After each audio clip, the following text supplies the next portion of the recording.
Hello, adventurer. It's good to see you. You have made it to the morning grind. Welcome, welcome. It's the live stream at the beginning of the Geekverse, where we talk about all types of topics in geekdom, gaming, and fantasy, with an emphasis on being constructive and creating the things that we want to exist in the world. It's all on the grind, Sizemore. Can't be too fine, can't be too coarse. That's exactly right. There are a lot of adventures to be had today. Dungeons to explore and monsters to slay, and who knows what a random encounter might send our way.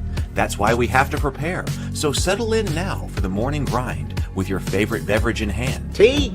Or maybe something a little stronger. I've got a few bottles of the old Wynyard left. Whatever you want. Pull up a chair. Dude. If you're feeling fancy, how about a cappuccino? Or a frappuccino? Or how about an espresso? Just tea, thank you. Sounds good to me, Gandalf. Whatever you want. I'm just glad you're here. Everyone is welcome. You can just watch if you want. You don't have to worship anything you don't want to worship. Thank you, Mike. But be forewarned. Sometimes we get really strange characters around here. Wait, what's that you say? Why can't you come and be a part of the stream? My wife would disown me. Oh no, I bet she'll be fine with it. Come on in. Am I scared for my safety? No. What are we supposed to do? Everybody do the secret handshake.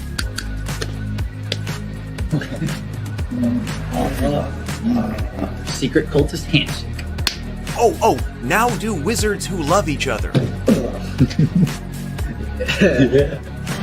This, my friend, is a science. I still don't have gifts, but it's fine. It's all on the grind, son. Can't be too fine, can't be too coarse. Dude, this would be a sick place to bring the band. Indeed it would be, Dave. It really would. I'm seeing more people coming in. Welcome. Glad to have you here. Oh, look, here's someone new. Is this the cultist meetup? Yes it is. Come to hang out? Please accept me. I have nothing else. Okay, we accept you. Everyone's welcome here. Brought some snacks. Well, that makes things even better. You want some coffee? I don't drink coffee. You sure? It's cultist coffee. What makes it cultist coffee? I'm a cultist and I'm drinking it. Oh. Then I'll have some. What exactly is going on here? I'm seeing more people coming in. Welcome. It's so great to have you. Oh, and look, here comes another stranger. Can we help you? Yes, fellow cultists. I could really use some food. Oh yeah? Welcome. We have donuts. Oh, it's me. I'm glad I'm here. I'm sure you have a few questions for me, though. What's your name? Who do you work for? What god do you worship? Great questions, Rob. I'm Steve King, and I worship Nyarlathotep. No, not really. I'm just Heath, and I won't be worshiping anything this morning. But I will be your host. Welcome to the office. We're going to have a great time. I've got my coffee ready, because now it's time for the morning grind. If you could become a fish, that would be amazing. Then I could command you with my mental fish powers. Hey, good morning, everyone. I'm here. It's a great Sunday. Welcome, everybody. Oh, lots of people here today. Hey, Stray, good morning. Hey, good morning, Doc Flamingo. Good morning. And BGD is here. Good morning. Better with Bacon is here. Now, if you have not seen it yet, BGD was on Better with Bacon's channel a few days ago now. Was that Wednesday or Thursday? I think maybe it was Thursday. Okay, so I've only started to watch about half of it. I've watched about half of it through. I've got to finish that. There's a lot of things that came out when I was sitting here. I was like, oh, I got to get back to, I got a bunch of stuff I got to watch. Doug had some fantastic streams on his channel with the guy who does the matte painting for films and TV. He was a fantastic conversation about that. And then he talked about these Byzantine paintings that he was doing. And I'm close to being done with that. And that was fantastic. So listen to BGD on Better with Bacon, and then go check out Doug's channel, Douglas A. Burton, and listen to Derek Chauvin, I believe it was. I believe that was his name, on doing these matte paintings for the films and doing these Byzantine paintings. It's quite an interesting thing. Hey, let's see who else we got here. Tomocrat, good morning, Tomocrat. So great to see everybody. So I've got a couple things here. We've got a lot of work to do. First of all, I am pleased to announce that over the last couple of days, I was again working with again some of the cultist trailers. So I decided that what we're going to do is we're just going to release season 2 rather than trying to hold it till after the Kickstarter, because season 1 is giving us so much trouble, or giving me so much trouble, with trying to advertise and promote its relaunch, because YouTube is just not happy with its material. I decided to go ahead and re-release season 2. So season 2 episode 1 is up on the Cultist YouTube channel right now. And then also all of the season 2 trailers. There are 2 trailers for season 2 and a teaser trailer for season 2. So those also went up over this week. And I started to try to build a little campaign and see if YouTube would allow me to use those for advertising. And looks at the moment, we look okay. Now, things have been turned off in the past after they've started. For instance, the You Can't Summon Cthulhu with Sour Cream and Onion has also now been limited. That music video, that has now been limited by YouTube on the basis of religious beliefs. So even that one, and that one used to run, and that was one of the ones that people would see and most become interested about the cultist regarding. But recently, that one is also now on YouTube's bad side. So that doesn't mean that it can't change, but at the moment, I got all that actually started last night, hooked up and approved. And this morning, it looked like they were all approved. So those might be able to go out. We will see. So on Wednesday night, we'll put out season 2, episode 2. I've got some of the other behind the scenes footage from the cast, and I might put that out on like Monday afternoon. So like do a behind the scenes on Monday afternoon, and then do a premiere of a show on Wednesday.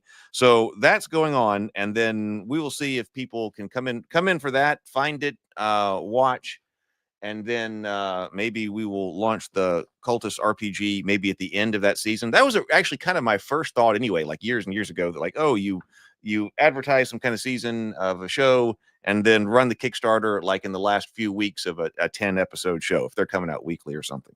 So we will see. So that's going on.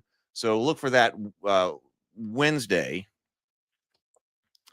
And so Wednesday night, I've got some live streams to put back on I need to look at that.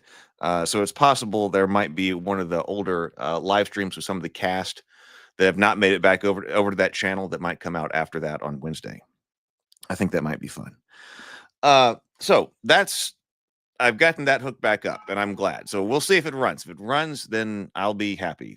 All right, just give me something. I just need something I can work with. All right. So today we are moving on to work with. I still got to finish laying out that book, but we are moving on because we need to also work on the Tales of Rabivania. And I have, this is not related to that, but I do have this. Did I show you this? I got this last time. I'm not sure when I got this in. I did get Torchbearer in, so that is here. I started checking it out. People kept talking about its inventory system, and it's it's got a slot-based inventory system, and it seemed like on Reddit everybody really liked this one. So I really haven't gotten into this one too deeply, but I did. I did start to read its inventory system and the way that it goes. It's got I would say it seems like it's got a very game-like initiative or inventory system, but one that I think I see why people like it and where it's going for a slot-based inventory system. Because an important thing to me is, does everything matter? It makes it a bit more gamist rather than just full storytelling. But like, does everything that you've got matter? And are you going to have to make decisions because of your equipment? And to me, the answer should be yes. And sometimes when I'm playing, was playing 5e, or you got, I'm going to pick up this handkerchief or this thing that's sitting here and this thing, and your inventory's got, even if it's not really taking up encumbrance, you're looking at your inventory and you got 20 different things written down after several game sessions that probably actually are completely irrelevant, like this embroidered handkerchief from something that you picked up that really didn't matter, and then So, I like to look down and see what matters. So we will see. So I'm looking forward to that. I also, let me see, there are two things that I got into. Where are they? Stuff keeps coming into this house. I posted a picture of them to the Discord. I didn't think about that. I don't know where I put those two boxes. Oh, right down here. Maybe we'll get to take a look at these. We need to be streaming more than 2 days a week, but this is all I can do right now. But I did get Life in Reterra. We looked at this one. We looked at this, the core game right here before. Now I've got Life in Reterra. This is the Moonrise expansion. Got that right here. And then also this one, Cosmo Lancer, right here. So those two games came in, and basically, I don't know anything about Cosmo Lancer. It says something about, like, okay, right back here, capture jaw-dropping photos and avoid cosmic dangers. Become the best. Okay. So those two things also arrived while I was here. But today, okay, I've got this. This is the index card core rules, and we'll be taking a look at this. Taking a look at this and trying to see how our Rabivania characters fit into this and how to make them. And BGD has also already sent a bunch of notes on that. So we're going to pull up the world primer and talk about our different the classes that are going to be in the world primer, and then like how we could also potentially expand them. So, oh, let's see, we got Stray just sent us some memberships. Thank you, Stray. Let me go see who got them. Thank you very much, Stray. Well,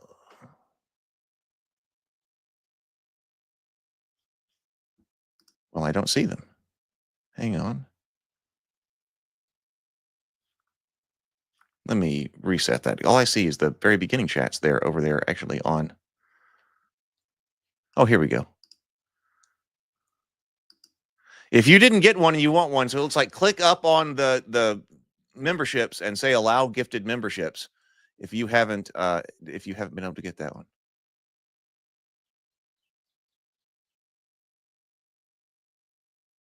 You could. Okay, so let's see who got it. Oh, Bio got it. James Bront, Oraxis, Matthew Fairweather, Sven. Congratulations. And thank you very much, Dre. Thank you very much. So Better with Bacon says, I think interesting decisions making is the beating heart of the game. Using what you can to prompt that is incredibly important. Yeah, and I agree. I mean, if you're not like the purpose of the inventory system shouldn't be just to, hey, slow you down. Basically, hey, do something really complicated. You know, I mean, of course, then somebody responds. It's just adding up numbers, the amount that you're carrying, like the amount of weight. But you guys, tally all of this stuff at the table. And if you do that, your only advantage or the only thing that you get is a penalty. Oh, you're carrying too much. Slot-based is the way to go. It can combine with weight and bulk easily and cuts way down on the table math. Yeah, and I like the bulk idea. So, all right. So we got, so let's pull this up. And let's take a look. Let's go. We'll look at the different classes we've got. We had worked.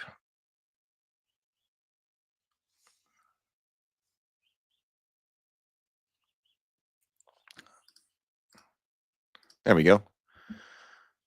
Good morning, RPG. Good morning, RPG Exile. So let's see. So we were working with.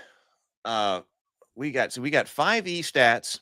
We came up with OSE stats as well.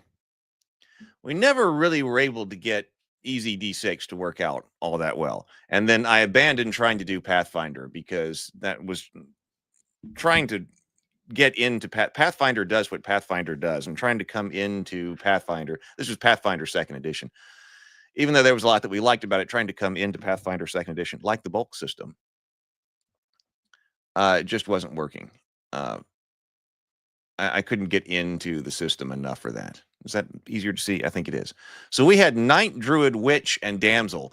And in a small book, that was all I was going to include.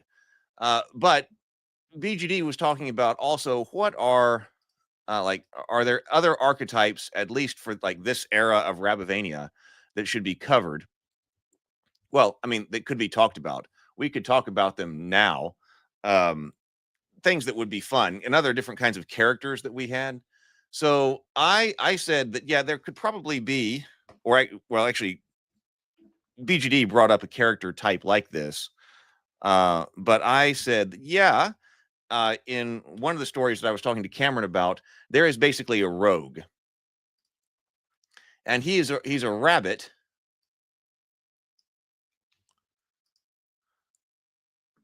Here we go. So this is a rogue, but he doesn't like knights. This is just I mean, so it's kind of a character archetype. Very skeptical of knights. So you do get to see a different kind of side here. Skeptical of knights because I forget, or I don't, maybe I didn't completely outline yet what had happened to him in his past, because something had happened to him, happened in the past, and his family was attacked, or village was attacked, or something like that,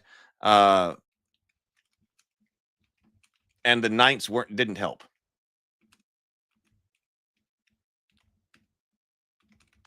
Couldn't get there in time.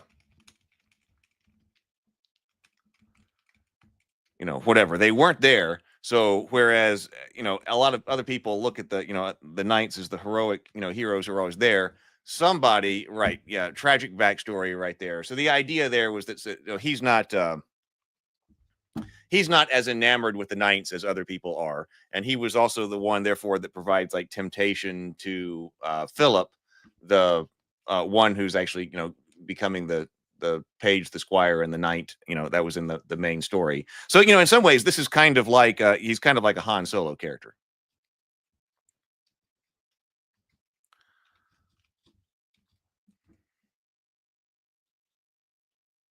Oh, that's a good point. So I should say that in the beginning. So Mike says, for those of us who might be unfamiliar, can someone offer a quick lesson on Rabivania? Where do I have my I need to write a blurb for this, because I don't want to go through the entire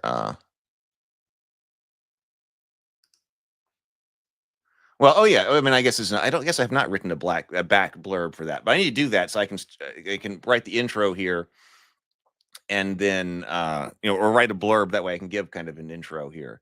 So this right here is, welcome to Rabivania, a chivalric world of mice, weasels, rats, raccoons, and especially rabbits. Rabivania is a low fantasy, low magic world based on 13th century Europe. You'll be stepping into a tumultuous and chaotic time in the history of the kingdom. Players will assume the roles of rabbits who must band together to accomplish quests, root out corruption within the kingdom, and fend off the outside forces that seek to conquer it. Its mythology draws inspiration from Anglo-Saxon and Celtic myth, as well as Arthurian legend. So that's basically what Rabivania is.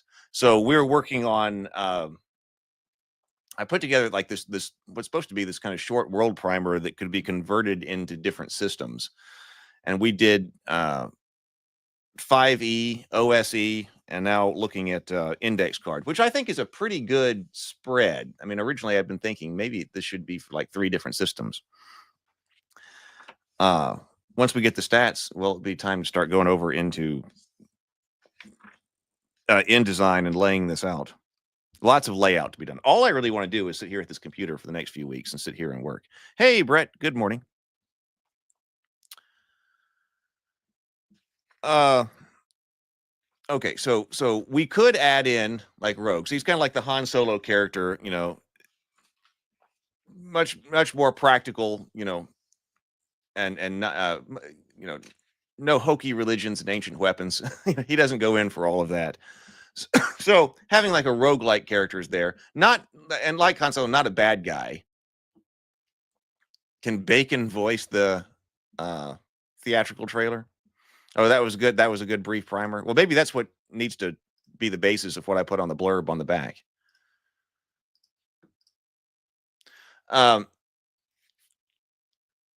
So, okay, so some type of rogue that's there. And of course, this could, you know, be the expansion, expansion later.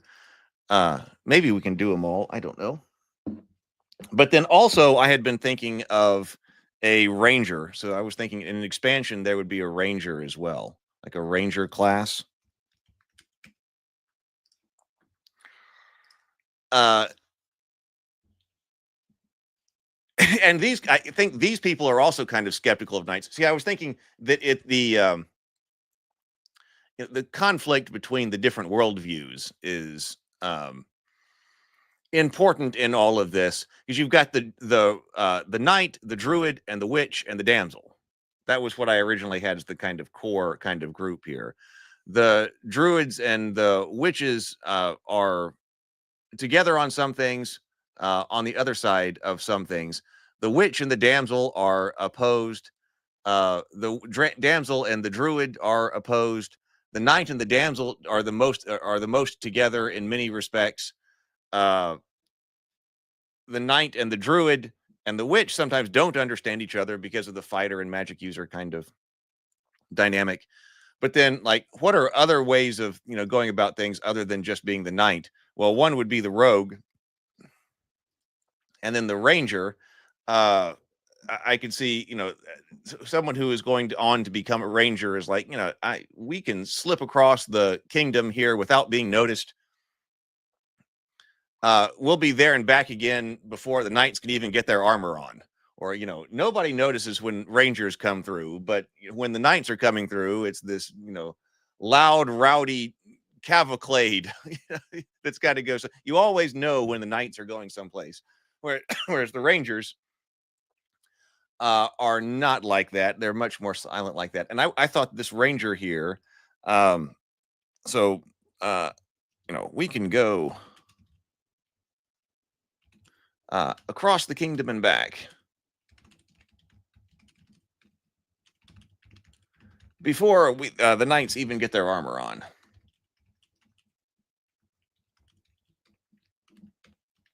Something like that. And I was thinking somewhere in here, we need to have the Errol Flynn Robin Hood.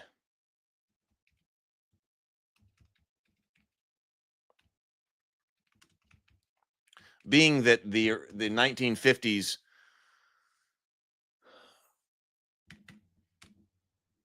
Ivanhoe, and I didn't realize actually these things are far apart. These movies are far apart. That Ivanhoe would be was 1950s that I watched a lot. But that Errol Flynn Robin Hood, like, wasn't that done before World War II? Like before World War II, or was it during World War II or something like that? But Errol Flynn Robin Hood, I also watched all the time. And like Errol Flynn was made to play Robin Hood. Like that's when was that movie made?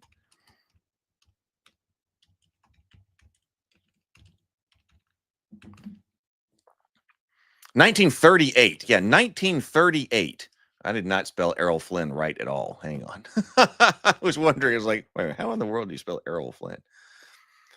So Errol Flynn's Robin, there we go. Errol Flynn's Robin Hood. And I hadn't really thought too much beyond that about whether or not that's based on something like the rogue type or the ranger type. The merry men in the woods seems like a ranger kind of thing. And then you get the ranger and the druids. The rangers and the druids kind of understand each other for different reasons, because they're kind of, they both hang around trees. If it's Errol Flynn's Robin Hood, and they're hanging under the great oak out in Sherwood, whatever the equivalent of that is in Rabivania, that'd probably be on the druid's good side for that kind of thing.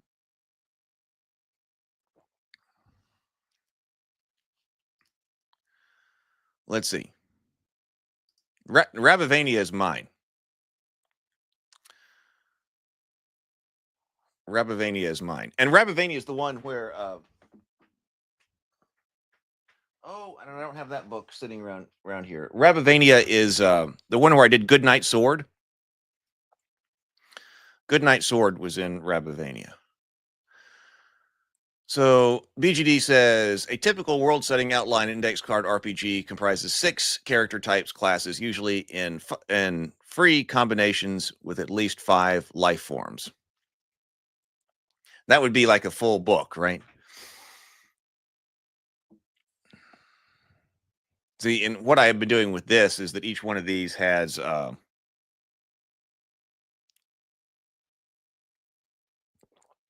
little world primer had 4, and then they were all rabbits. But if you were going to do additional life forms for a full kind of book, I mean, the mice need to be in there for sure. If you're going to be using all rabbit PCs, you can just expand the list of character classes to something like 8 or more options. In a full book, I don't think it has to be just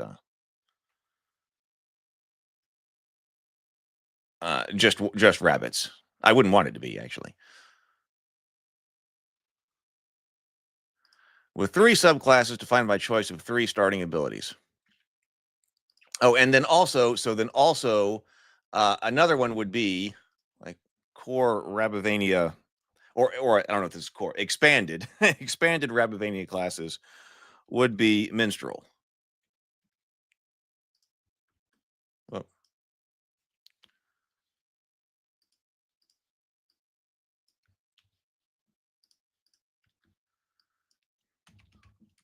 Minstrel, how do you spell minstrel? Minstrel, or we call him troubadour. Maybe that's a variation with the different starting abilities right there. But you know, that puts together, I think, a pretty classic. I mean, what else would be missing there? I think that puts together a pretty classic, Errol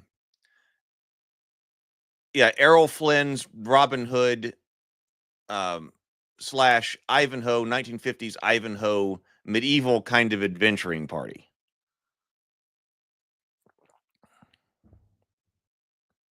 That would put the knight, the druid, the witch, the damsel, the rogue, the ranger, and the minstrel.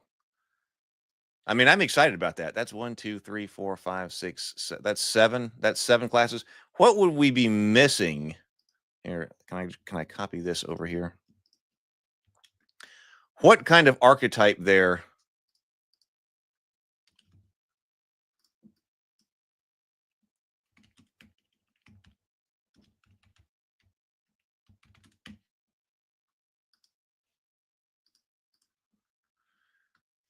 Or think about King Arthur. Think about King Arthur role playing. Oh, I guess I don't I have a copy of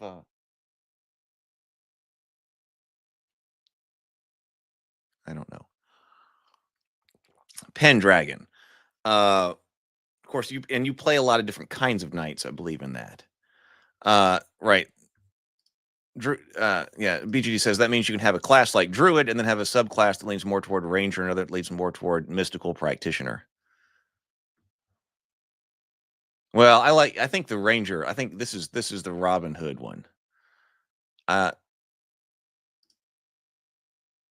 BGD says, I like the Troubadour as its own class. I think there's enough meat on the bone there, and it makes your setting very thematically distinct from other typical medieval fantasy worlds.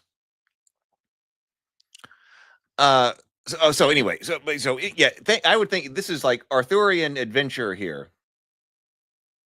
So, is there something else?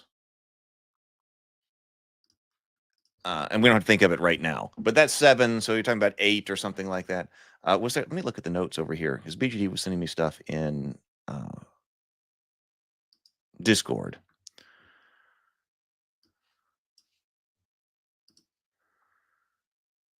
Knight, Druid, Troubadour. Yeah, I said ruffian. I was saying rogue instead of ruffian because I was thinking about using the term ruffian for as some actual bad guys that you'd meet on the road.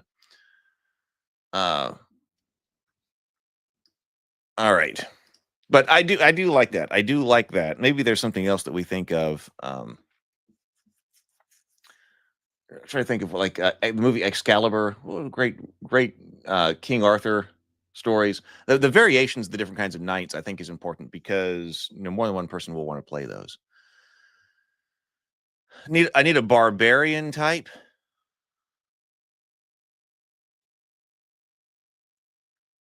I don't know. I see the barbarian. I think would go well with the raccoon, the raccoon enemy.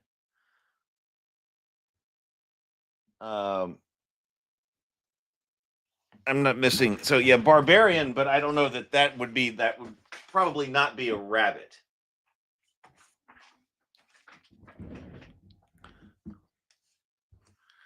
Okay, so in Rabivania, if you want to play a wizard, then play the druid. So actually, that's a good point. If you haven't been following and you're not familiar with this, the druid type is wizard like. This is not a Dungeons and Dragons druid. This is a wizard like. Think pagan Merlin at King Arthur's court.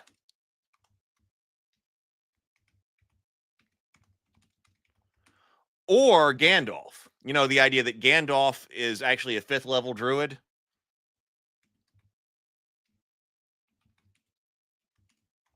You know, back in with the first edition Dungeons and Dragons, or just Dungeons and Dragons, if you think Gandalf, he was a druid, or was best represented by druid in the original or OD&D, whatever, first edition. So there you go. So that's that one right there. Yeah, I don't think they necessarily do. Now later, if you were to play a raccoon, because they're the barbarian tribes, they're like the Germanic tribes. So I don't think that when I'm thinking about this cast of characters in like an Errol Flynn's Robin Hood kind of situation, I don't think barbarian necessarily fits. But we do have character classes here. Just going down D&D. Okay, barbarian, we just talked about that. Bard. So bard is being played by the minstrel or troubadour. But then also the damsel. The damsel is our social character, and she's got lots of skill points. We don't have cleric.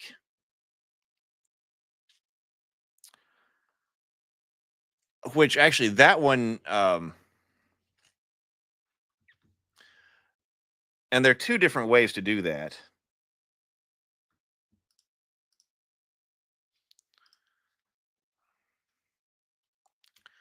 Now, because I do want, like I said, I want to be sure there's a lot of variation in the knights, because a lot of people want to be able to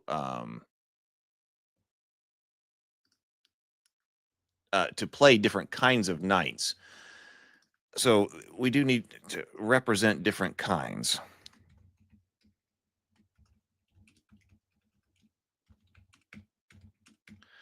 And one of them is like a Templar, and I'm gonna have to come up with a different name for that. But knights that are part of a religious order and not necessarily, holding land for a secular lord. So there are the religious orders of knights. So depending on how you interpret cleric, when I'm thinking about 2nd edition Dungeons and Dragons, I really love that picture of the cleric who's in the armor and the surcoat, and he looks like a Knight Templar. He's got a different kind of symbol on him, but I love that look. That's very influential on me on what a cleric is, and that the look of that image in AD&D fits the kind of armor that they wear here. So I'm just making note of that Templar, a knight of a religious order.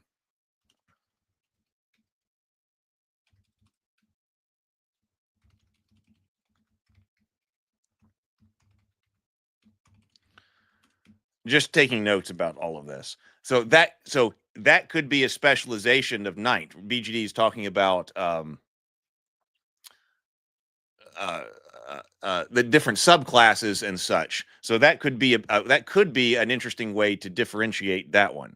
BGD said, now, and I completely agree here. I think it's important here to avoid rubber stamping a 5e or ICRPG Alfheim set of character classes into this Rabivania conversion. I instead think the character classes should derive organically from the themes proffered from the setting itself. Yeah, I agree. I know. I completely agree. That's not what I was trying to do. Yeah, I'm very much trying to think of what is in the style of this world. Was trying to give me a list here while I'm talking live to just see make sure I didn't miss anything obvious. Because Barbarian, like I said, that one I don't think fits like this type of adventuring party. But the Templar Knight would. I like his concept. Advanced, using the spread of character classes to examine the masculine and the feminine aspects of a continuum from law and order descending into entropy and chaos. Right, yeah, and actually we do have, yeah, and if you look at this, we do have the masculine and the feminine here. The knight, the druid, the witch, the damsel. There is definitely a theme of masculinity and the feminine in here, which, right, the cleric or the priest. I think that one might be weird. So it depends on, like, if you're talking about, and by the way, we'll put in here. I was going to use the word paladin in Rabivania, but I was going to use it for basically the heroes of like the Templar order. You know, that's a high ranking knight here. So paladin, which doesn't necessarily mean they don't have the paladin powers and things like that. But I'm just thinking, if we're thinking about all of this, so paladin would be a high ranking heroic Templar type. You know, something like that. And I don't think there would be very many of them.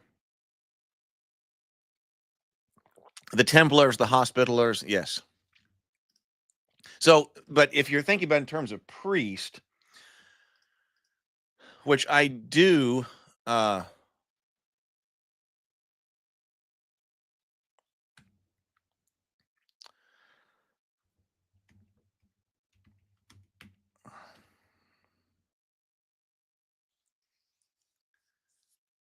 mean, I would call it something. I mean, it's priest. We're going to use a different name here, but actually, that probably should be here. That one should probably be our next one, because we do have. Let's see. I think I wrote something about the locked.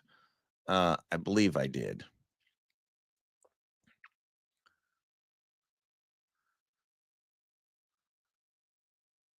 Or did I end up having to take that out and move it to a different book? Maybe I didn't talk so much about the locked right here.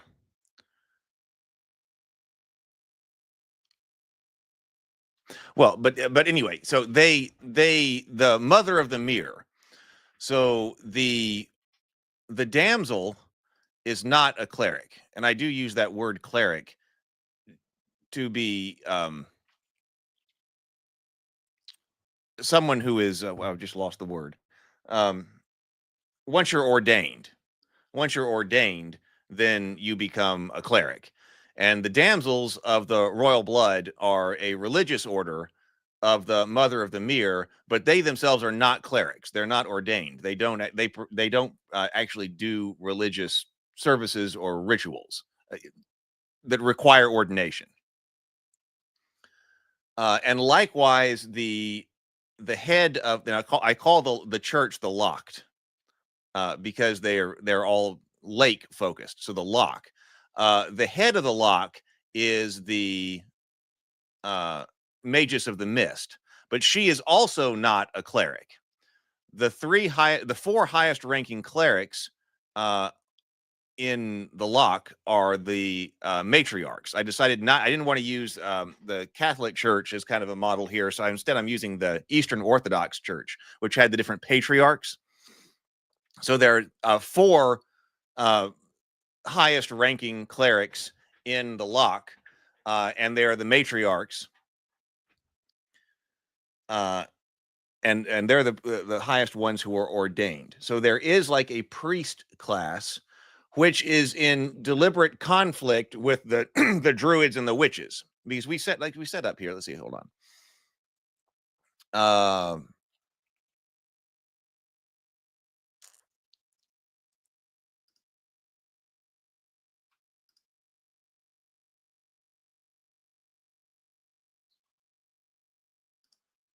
Well, no.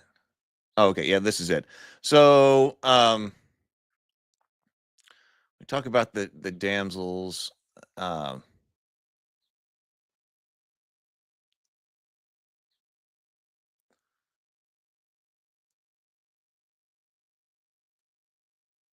Well, anyway, this has actually been the Mirrites. Yeah, the religion is to be a Mirrite because they worship the mirrors. This is the Mirrite religions.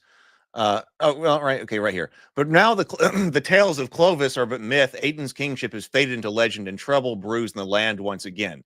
The kingdom is fracturing. The rot of hubris, avarice, and dishonor has seeped into the most powerful Warrens. Rabbit lords have taken for themselves monarchical titles, proclaiming themselves kings and ruling from their own halls. The mages of the mist cannot be found, and in her absence, the Mirrite matriarchs, safe within their palaces, are obsessed with sweeping away the last vestiges of the Clovician religions, witchcraft, and druidism. But the religion of the witches can still be found in the fringes of Rabivanian society, and sometimes even practiced within the halls of otherwise outwardly Mirrite Warrens.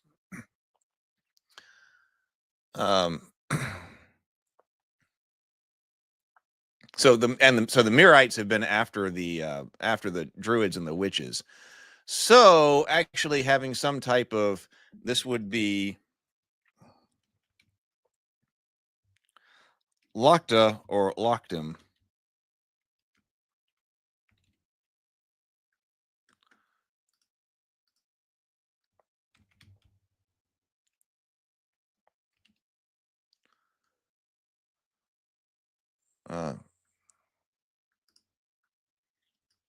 Hold on.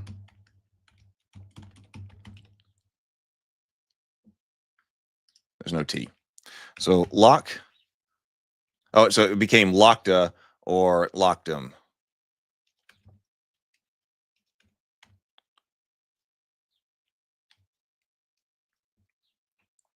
And this would be, and they're mainly women, but there are a few men. Priest and priestess.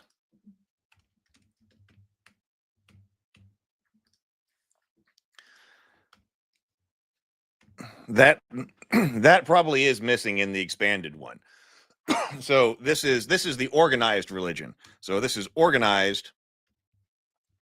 That would also allow you to like Friar Tuck.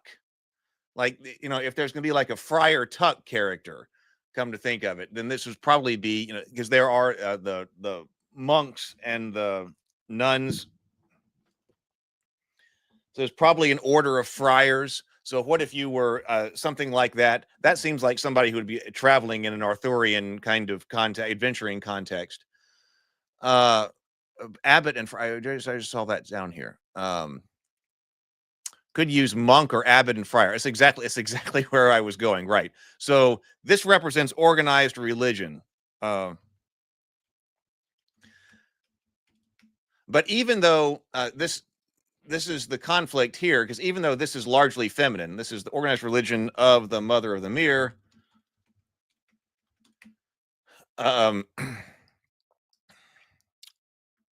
And this is also, a feminine religion right here with the witches. Well, they're opposed because the witches is much more chaotic. They represent a non-organized religion, very organic kind of thing. Whereas this is very structured. The locked or locked him. So yeah, so some type of, and then the subcategories here, or potentially subclasses, could be for traveling friars, who might be out in the world. And equivalent. I can't believe I forgot about a Friar Tuck kind of guy. Right, like that. So yeah, that's where we're all kind of cluing in on that. So okay, so that, let's see, that's 8, not that it has to be 8, but BGD had mentioned that if they're all going to be at the moment rabbits, then yeah, probably having some variety here is good. So knight, druid, witch, damsel, rogue, ranger, minstrel, troubadour, Locta, Loctum, which is our priest and priestess. And then your progression to become an arch Locta, and then if you're extremely successful, become one of the matriarchs, if you're in that.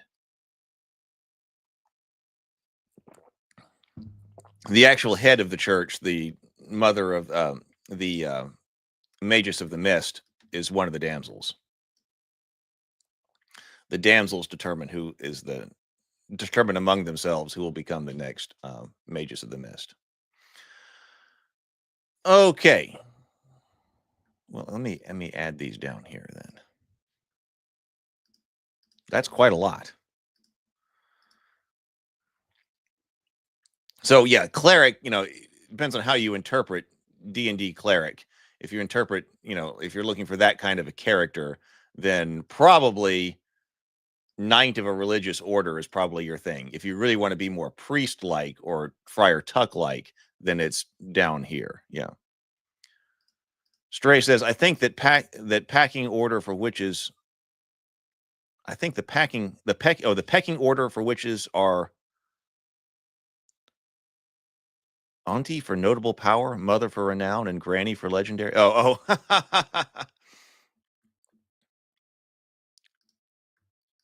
Could be. So but I'm just saying, if you came to the table like wanted to play, I always play clerics when I play D&D. Like, what kind of thing should I play here? Well, depending on your interpretation, either knight or down here. BGD says, I think Witch is the most challenging character type to pull from your story narrative and build out as a sound, mechanically supported PC class and a good parity with the others in a low magic world. That is, let's see, minstrel.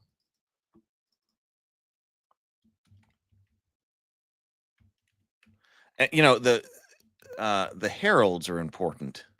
So the troubadour, minstrel, whatever, can deal with that.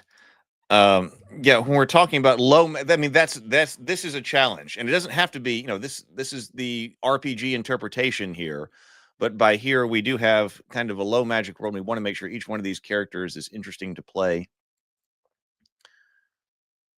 1, 2, 3, 4, 5, 6, 7. 1, 2, 3, 4, 5, 6, 7, 8. Without people, shooting blasting fireballs and things like that. Rogue, ranger, minstrel, Locta. Okay, so there we go. All right, let's go back and take a look at some things that BGD was talking about. What time we got? Unfortunately, I can't sit here at the computer all afternoon because I got to do something else this afternoon. Index card.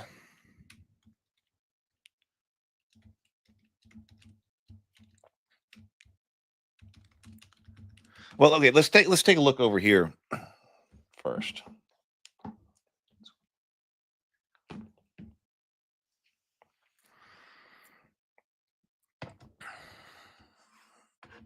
Okay, so when we're taking a look at like the worlds, okay, let's take a look at the way that all of this is.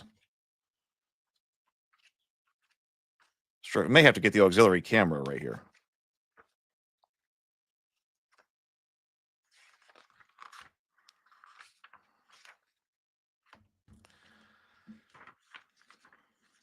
Let's take a look at our character class.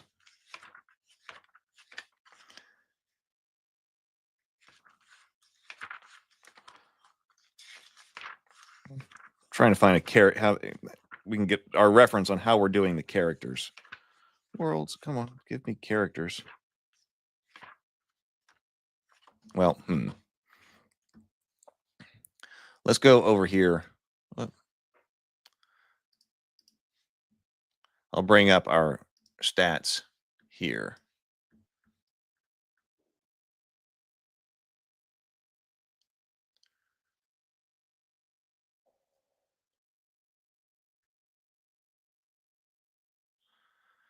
Okay, it's talking about ruffian.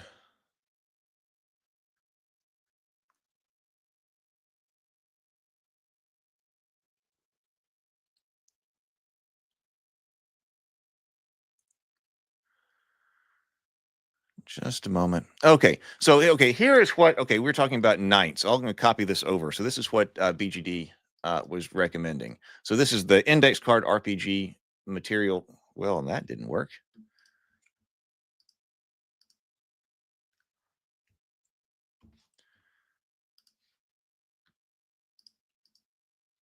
I wonder what that's problem was. Let's try this.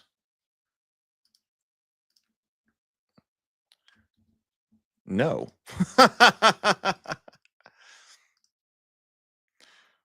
What is causing that?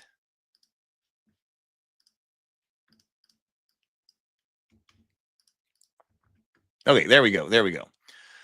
Okay, so the knight, core of the military and renowned for love of battle. Oh, come to think of it, we don't. What edition am I looking at? I'm looking at this is the master edition. I've got the master edition right here, actually, in my hand. It's this one right here.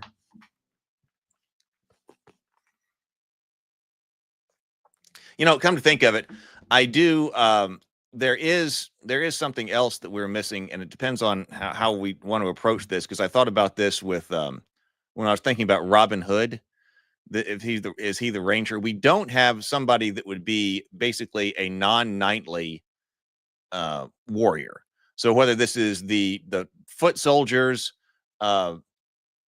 yeoman archer, because what if you play Robin Hood? Okay, is that like the yeoman archer? Well, that could send you over to like ranger if Robin Hood is the ranger type, or you could have what is our definition right here? Someone's give me of a yeoman.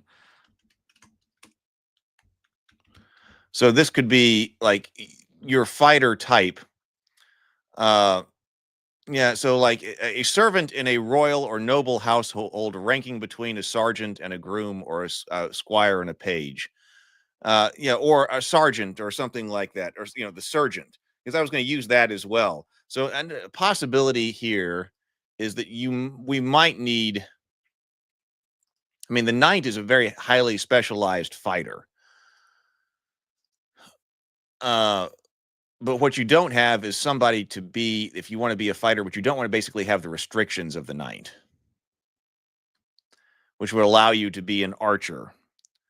Or you don't want the social status obligations or something like that. So I'm just going to put that as a question mark here, like yeoman or sergeant. You're not on the knight path.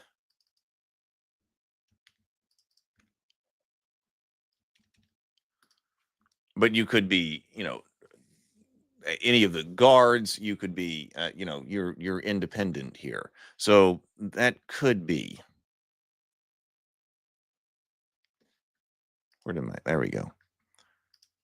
So BGD says an aspect of ruffian was supposed to encompass a non-knightly warrior. Ah, okay.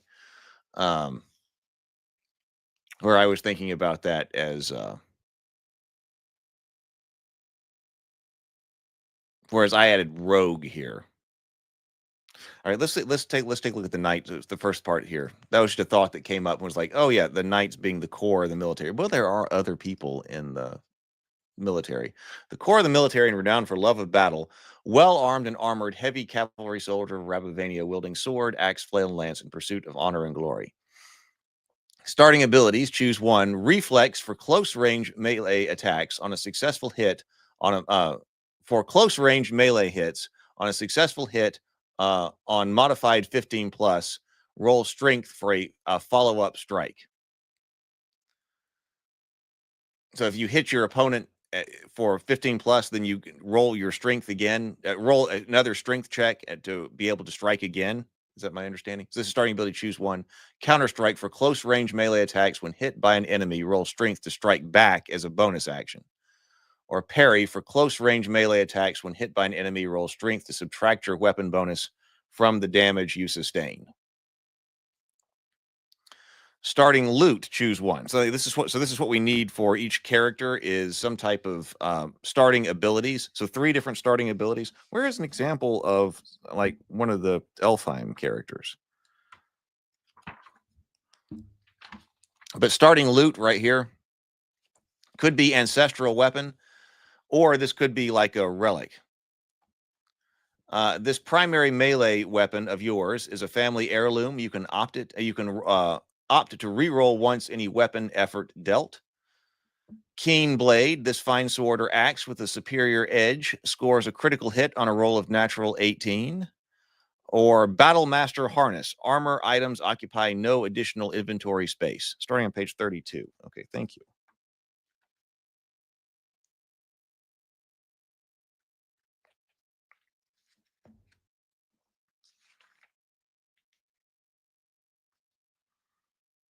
Oh, okay.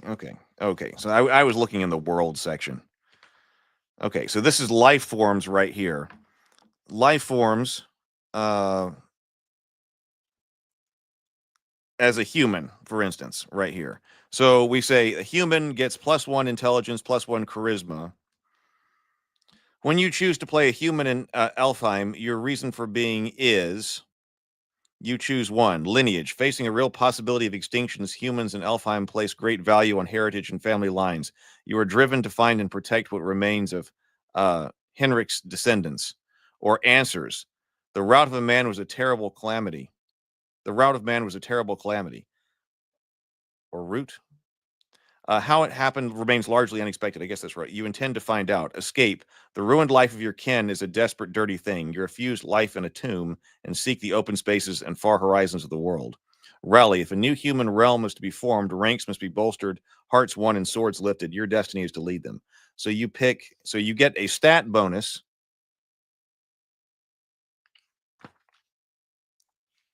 And then you pick your core motivation. Your reason for being, your core motivation. If you're an elf, your story will be dark and troubled. If you're a dwarf, it says your core motivation is, then you choose 1. And the Torton will be a mysterious figure because, and you pick 1. And the goblin says,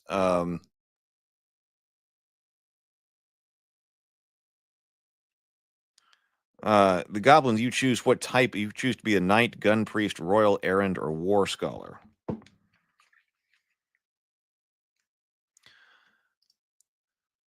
Right. Yes. Looks like some attribute bump and some motivations to pick from. Right. So if we're doing like rabbit, that would be it. So if we go to like, okay, so like warrior, okay, so on page 38. Starting ability, choose 1. So there are 3 starting abilities here for you to choose from. This is just an example here. So starting ability, choose 1. Slayer, if attacking an enemy you've already harmed, to do ultimate damage. Defender, allies within close range of you maybe use your defense stat. Pit fighter, when you take damage, add the amount of the last hit against you to the next hit you make. Starting loot could be weapon gem. Customize any one weapon with a special counterweight. Give this weapon a +2 effort bonus. This gem cannot be removed. Shield glove, a strapped glove or belt harness for carrying shields. Shields occupy no space in your inventory. Battle standard, a tabard or battle with your inspiring war tabard or banner with your inspiring war signal. Choose 1 ally per round. Their next roll is easy. So milestone abilities, choose 1 when awarded by GM. 1, 2, 3, 4, 5, 6, 7. We've got 7 different milestone abilities, such as add +1 to any stat. Power strike, which is add on an attack roll of modified 15, you do your maximum effort. Intervention, once per round, intercept an attack against a close ally. Endurance, when recovering, add 1d6 to the normal amount, etc., etc. Mastery. Now that's when you're rolling 20s, right?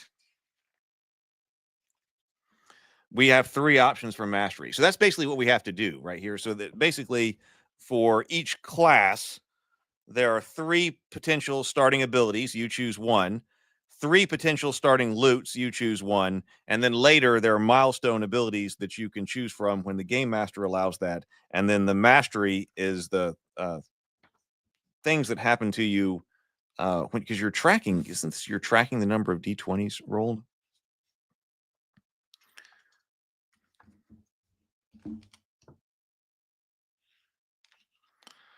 So a lot less to deal with than having to do Pathfinder. Trying to get into Pathfinder 2nd edition. So I like this because I think you'll be able to create different types of characters, even though, okay, everybody's a knight. Okay, or lots of people are knights. Okay, they need to be able to be different kinds here and do that easily, which I agree. Which I think sounds like something we do here. So this is what we had here. This was the first pass here. You choose. And actually, we may Battle Master Harness. You make that would. We also need So milestone abilities. Now, for like a one shot, we probably don't need milestone abilities. So for a one shot, having starting abilities to create your character with, or already have the character created with, and starting loot is probably what you need. For each class, starting abilities define the subclass. Starting loot offers variations, and milestone mastery provides the character progression over time. Right. So your starting abilities is the subclass idea right here. This is now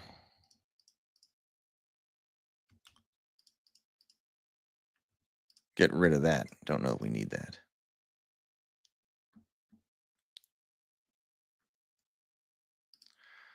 All right. King Blade. And one option for the night, maybe that's actually better as a milestone ability, because like if you really want to be the tank, acquisition of, see, all these milestones or abilities are not necessarily gear. But you could have like the best possible armor if you really want to be the AC. Yeah. So for a one shot, the 3 starting abilities and the starting loot are really all that's necessary. So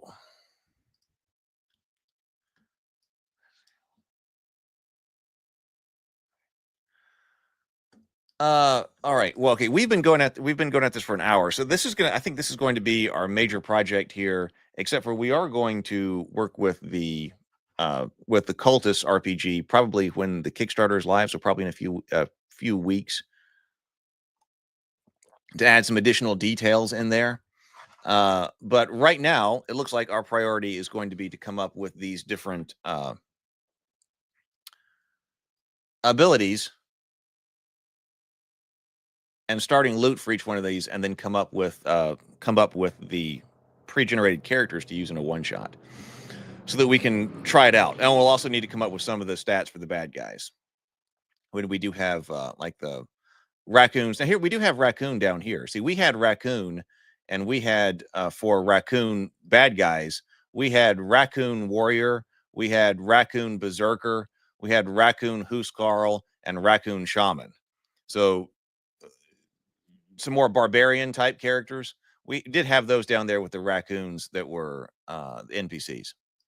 So milestones are typically good for any subclass of a character in ICRPG. Mastery rewards, conversely, are often keyed to each of the 3 starting abilities, with the understanding that, so like Slayer, yeah, it is. So like the starting abilities of the warrior are Slayer, Defender, and Pit Fighter. And then when you do Mastery, you have Mastery Slayer. Anytime you destroy an enemy, hit another enemy within close range with no limit on chain reaction.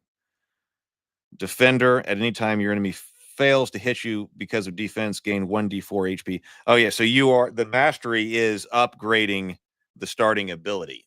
Okay. Understanding that a survivor character will eventually require all 3 master rewards. Okay. But it does kind of prompt you to, okay, you started off as a Slayer, now you have achieved mastery, and now you are a master Slayer. Hunter, same way, quick draw, Deadeye, trap expert. Okay. Yes. All right. So that is important to know right there as well. Okay. No, I noticed we don't have birds. I know. I don't know what's happened to them.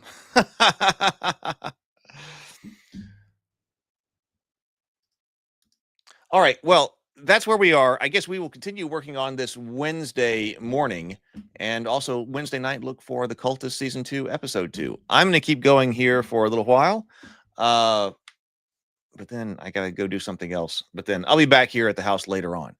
Thank you very much for being here with me. Hope you enjoyed it. We will talk more about this later. Go forth, be creative, and be constructive.